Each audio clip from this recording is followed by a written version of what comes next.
नमस्कार मैत्रिणींनो, संगीता क्रिएशन्समध्ये तुमचं मनपूर्वक स्वागत आहे। सर्वांना श्री स्वामी समर्थ। आजच्या व्हिडिओमध्ये पाहणार आहोत आपण सुंदर अशी स्लीव्ज डिझाईन। सध्या या स्लीव्जचे खूप ट्रेंड चालू आहेत।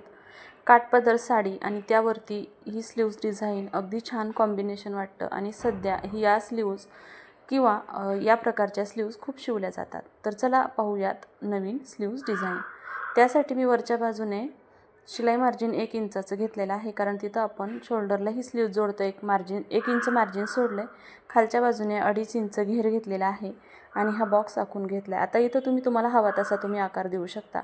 मी सुरुवातीला इथे पानाचा आकार दिला आणि खाली थोडासा पसरट करून घेतला, म्हणजे हा आकार छान दिसतो। या पद्धतीने आकार देऊन घेतला। त्यानंतर करायचे आहे कटिंगही त्याच आकारावर करून घ्यायची आहे।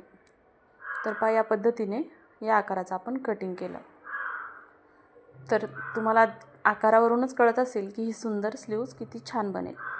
तर या पद्धतीने कटिंग केल्यानंतर मेन ब्लाऊजचं कापड आहे त्याच्या वरच्या बाजूने अस्तरचं कापड ठेवलेलं आहे आणि त्याला शिलाई मारून घ्यायची आहे। जसं आपण कटिंग केलेलं आहे त्याच कटिंगवरती 1/4 इंच शिलाई मार्जिन घेऊन एकसारखं शिलाई मारून घ्यायची आहे। आता इथे एक गोष्ट लक्षात ठेवा, तुम्ही जर नवीन असाल तर तुम्हाला शिलाई मारायला अवघड जात असेल, अशा वेळेस तुम्ही पिन लावून घ्यायची आहे आणि मग शिलाई मारायची आहे। किंवा मग तुम्ही इथं डायरेक्ट कॅनव्हासचा वापर करू शकता, म्हणजे ते सुद्धा चिटकून जातं। म्हणजे अस्तरला अगोदर कॅनव्हास लावून घ्यायचं आणि मग शिलाई मारून घ्यायची। तर या पद्धतीने पहा, अगदी व्यवस्थित फिनिशिंगसह शिलाई मारून घ्यायची आहे। आता शिलाई मारून झाल्यानंतर जे काही कापड आहे एक्स्ट्राचं ते कट करायचं आहे। कट करताना सुद्धा व्यवस्थित कट करायचं आहे। जिथे टोक आहे डिझाईनचा तिथे कट जाऊ द्यायचा नाही किंवा कटिंगचं कात्री जिथे शिलाई आहे तिथे टच होऊ द्यायची नाही, नाहीतर ते ओपन होतं। आता सेंटरला इथे छोटासा कट देऊन घ्यायचा आहे आणि हे जे कापड आहे हे पूर्ण पलटून घ्यायचं आहे। आता फिनिशिंगसाठी तुम्ही इथे व्यवस्थित हाताने सेट करून इस्त्री करून घेऊ शकता किंवा त्यावरती दाबटीप म्हणून शिलाईसुद्धा मारू शकता। आता मी इथे इस्त्री करूनही घेऊ शकत होते, पण थोडंसं सिल्कचं कापड आहे आणि इस्त्री केल्यानंतर ह्याचा कलर चेंज होऊन जातो। त्यामुळे मी इथे इस्त्री न करता या पद्धतीने फिनिशिंगसह शिलाईच मारायची ठरवली। तर व्यवस्थित अगदी फिनिशिंगसह जी डिझाईन आहे त्याचे काने कोपरे व्यवस्थित काढून मग दाबटीप देऊन घ्यायचे आहे। या पद्धतीने तुम्ही कुठलाही कोन आकार देऊ शकता, मंदिर गळ्याचा आकार देऊ शकता, अगदी हर्ट शेपसुद्धा तुम्ही इथे देऊ शकता। आणि सध्या या स्लीव्जच्या खरंच खूप ट्रेंड चालू आहेत। हल्ली बऱ्याच मैत्रिणी या पद्धतीच्या काठपदर साडीवरती स्लीव्ज शिवून घेतात। तसंच तुम्ही लेस किंवा आरीवर्कसुद्धा करू शकता, तेही छान वाटतं।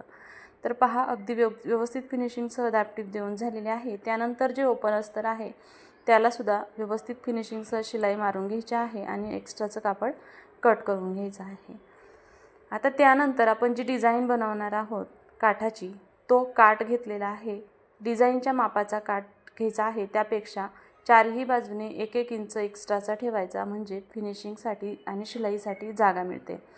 तर आता एक्स्ट्राचं कापड कट करून झाल्यानंतर तो काठ घेतलेला आहे आणि काठाच्याच मापाचं अस्तरचं कापड घ्यायचं आहे। तर पहा, ही झाली आपली स्लीव्ज तयार। तर आता अस्तरच्या मापाचं कापड घेतलेलं आहे आणि जे मेन काठ आहे तो उलट्या बाजूने अस्तरवरती ठेवला आहे। एक टीप मारून घेतली, नंतर सरळ करून घ्यायचे आणि पुन्हा एकदा अस्तरच्या बाजूकडूनच मेन स्लीव्जचं कापड ठेवून त्यावरती एक दाबटीप देऊन घ्यायची आहे। त्यानंतर आता हे स्लीव्जचं कट पॅटर्न या कपड्यावरती ठेवून घ्यायचं आहे। तर पहा, इथे तुम्ही ग्लू गमच्या सहाय्याने चिटकून घेऊ शकता किंवा तुम्ही अगदी शिलाई मारू शकता। आता इथे शिलाई मारण्याच्या अगोदर मी इथे पिन लावून घेते, म्हणजे जी डिझाईन आहे ती प्रॉपर दिसेल आणि शिलाई व्यवस्थित मारली जाईल।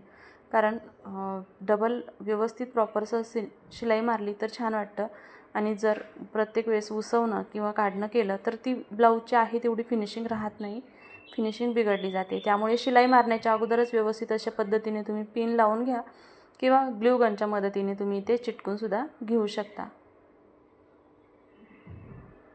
तर पहा, इथे शिलाई मारून झालेली आहे।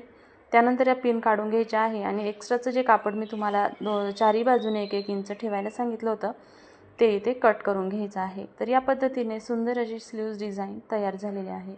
तर मैत्रिणींनो, तुम्हाला ही स्लीव्ज डिझाईन, या डिझाईनचा आकार नेहमीच्यापेक्षा वेगळा वाटला का, आवडला का आणि छान वाटला असेल तर सांगा, कमेंट करून सांगा।